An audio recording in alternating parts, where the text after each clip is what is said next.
This week, we conclude our study of the philosophy of religion by exploring the relationship between the nature of ultimate reality and the way in which we live our lives. There are fundamentally four basic positions regarding the nature of ultimate reality. Does God exist or not? If God does exist, is God the power of being as such, a power in which we participate and share to the degree of our development? Or is God a being like ourselves who is simply infinitely powerful and before whom we are as nothing? If God does not exist, is everything dependent on everything else, so that interdependent origination becomes our best understanding of the sacred? Or is it impossible to discern even this sort of meaning? Already these basic options have practical implications. If God is the power of being as such in which we participate, then our imperative is to become as much like God as possible, without imagining that this development can ever become complete. If God is simply an infinitely powerful being, then the imperative is obedience and submission to whatever that God demands. If everything is radically dependent on everything else, the imperative is to overcome the illusion of permanence, which is the cause of our suffering, and to act compassionately towards our other selves. If we cannot discern in the causal nexus of the universe even an immanent meaning such as interdependence, well, then there really is no global purpose to things, and no global imperative.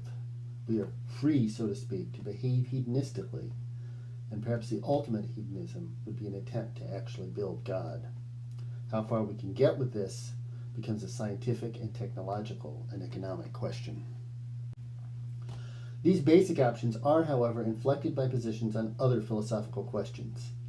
The first of these is the question of knowledge or epistemology, with which we began and which we have ended this course. Can we answer questions about the nature of ultimate reality on the basis of reason and sensory experience, or do we rely entirely on faith? Or is the nature of ultimate reality so mysterious that we cannot even put it into language, as the Taoists and many Buddhists suggest? What, if anything, can be learned by means of transconceptual contemplative practice, such as meditation?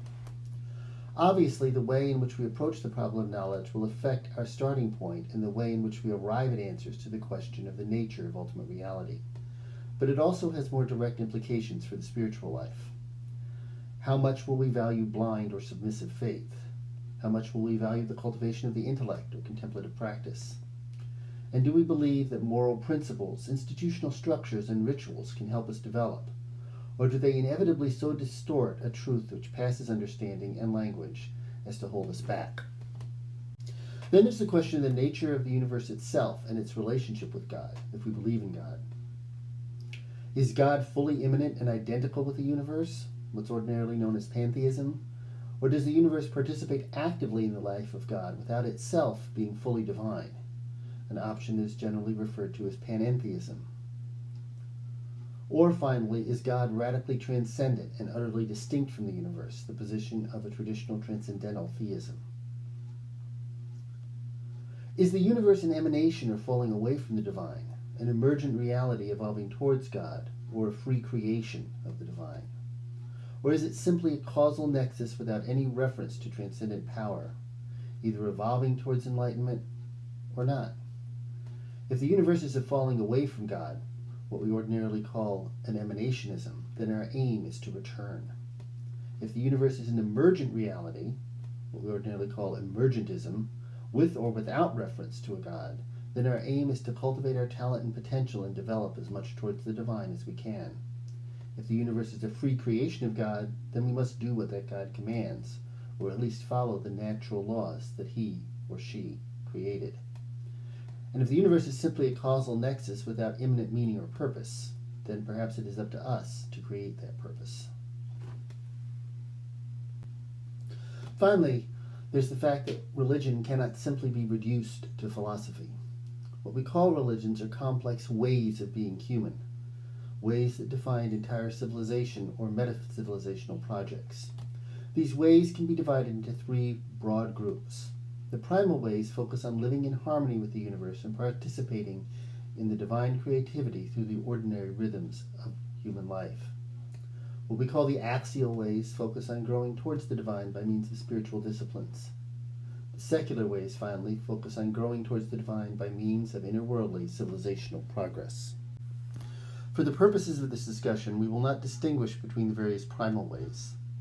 There are, however, three principal axial ways.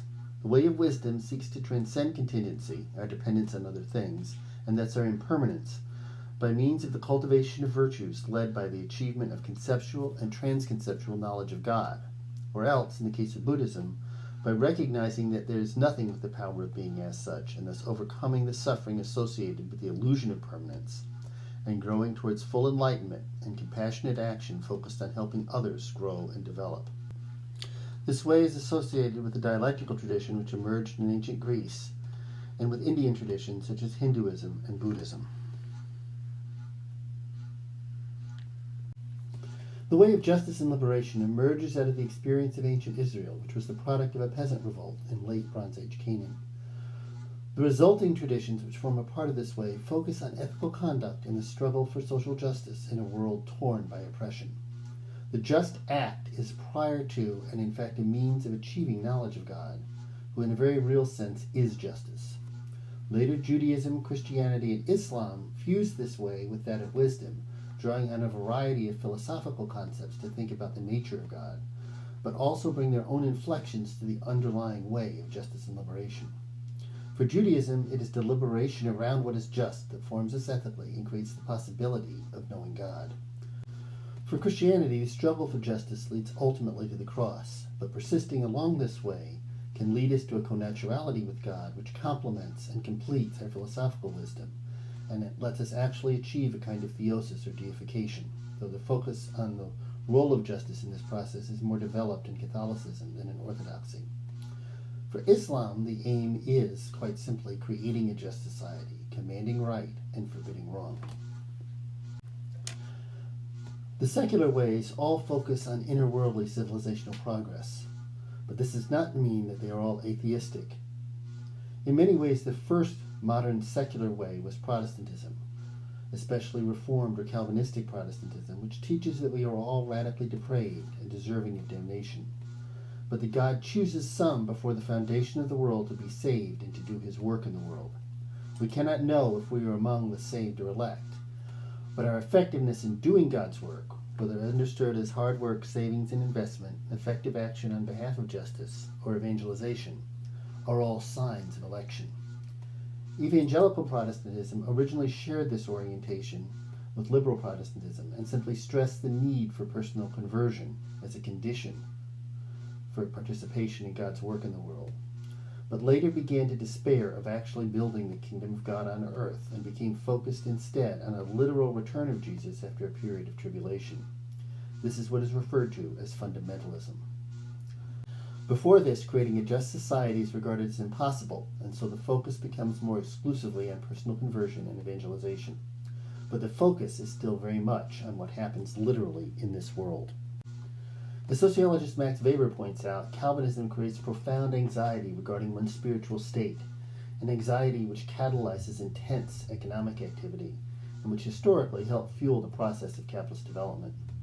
As science progressed, some began to regard God as an hypothesis of which they had no need, and focused just on struggling to overcome finitude by means of scientific, technological, and economic progress. This is the technocratic secular way which is dominant in our own society, though many are beginning to question this attempt to build God, especially as it becomes apparent that industrial technology threatens our fragile ecosystem. There is, finally, a humanistic secularism which emerges out of the way of wisdom, but which argues that humanity, because it participates so fully in the creative power of being as such, can in fact overcome contingency and move from the realm of necessity to the realm of freedom. We do this by creating political subjects such as the rationally autonomous individual, the democratic state, and the Communist Party, which are intended to make humanity the master of its own destiny. This way is also increasingly called into question, including by people formed in the humanistic tradition, the so-called postmodernists, who point out that the liberal capitalist order, the democratic state, and the Communist Party have all also been means of oppression as well as of liberation. It is not clear to me whether we should group among the humanisms the populist way, which focuses on the people as ethnos or nation as the subject of self-determination. Clearly, at certain points in history, in certain times and places, national liberation struggles have, in fact, been liberating. But both fascism and contemporary ethno-nationalisms have helped facilitate a tremendous destruction of human life over the course of the past 100 years. Where do you stand? I do not expect you to settle that question definitively on the basis of a one-semester course, much less on the basis of this video. But by now you should be able to orient yourself among these options, provide a reasoned account for your preferences, and respond to criticisms from competing perspectives. I look forward to the discussion and to your final essays.